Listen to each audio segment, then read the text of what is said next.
Shalom Bapak Ibu Saudara, kita berjumpa lagi di dalam yang terkecil, Tuhan menyertai kita.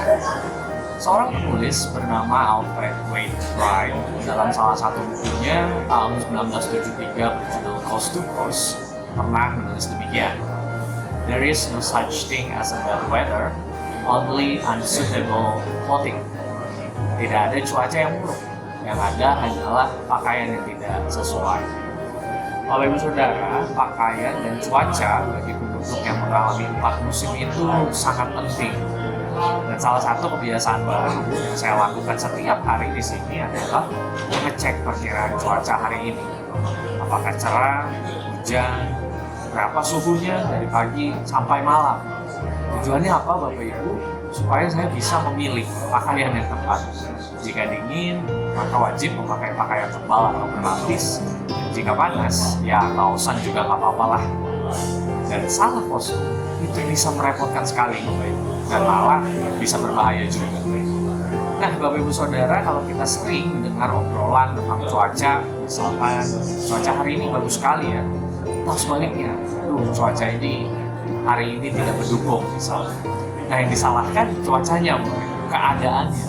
Tapi kata-kata bijak yang tadi kita simak itu berkata sebaliknya. Bukan salah cuacanya, tapi salah kostum. Dan jika kita telisik lebih dalam, ada satu sifat yang sangat positif, yaitu kita tidak mau menyalahkan keadaan di luar, keadaan yang tidak bisa kita kendalikan, atau kita ya bersungut-sungut menyalahkan keadaan. Atau sebenarnya kita mau menyesuaikan diri kita, mencari solusi agar bisa melewati masalah itu. Pakaiannya yang disesuaikan, bukan yang lain cuacanya.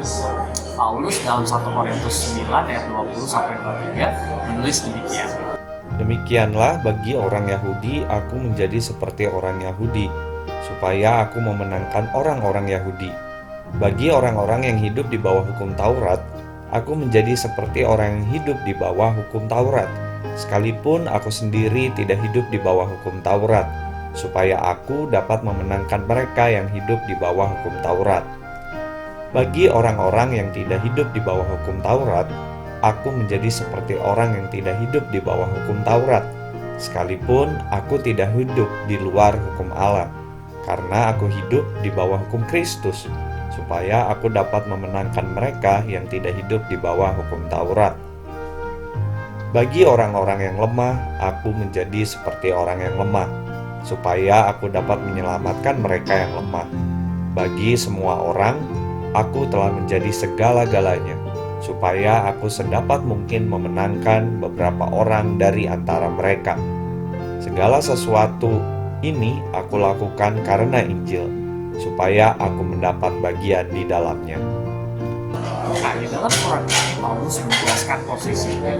Dia berada di tengah lingkungan yang maju, dan Injil Kristus harus disebarkan kepada semua orang, bukan kepada orang Yahudi saja.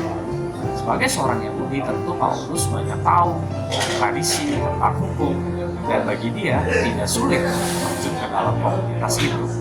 Tapi Tuhan mengutus Paulus justru bukan bagi orang-orang Yahudi saja, melainkan kepada orang-orang non-Yahudi.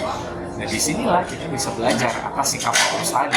Apakah dia protes, dia bersunggut-sunggut, apakah dia menyalahkan keadaan, atau tidak.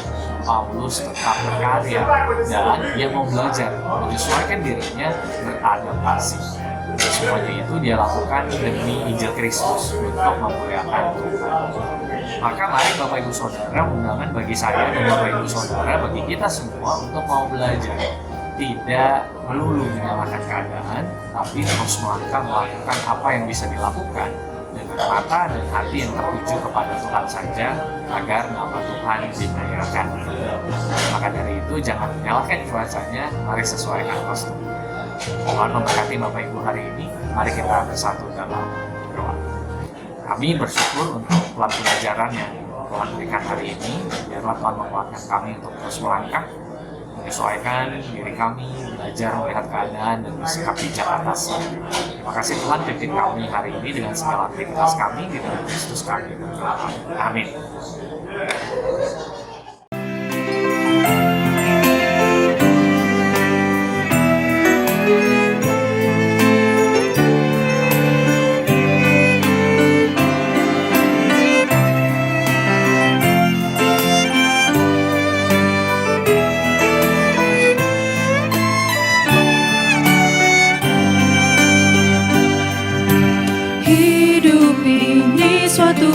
Perjalanan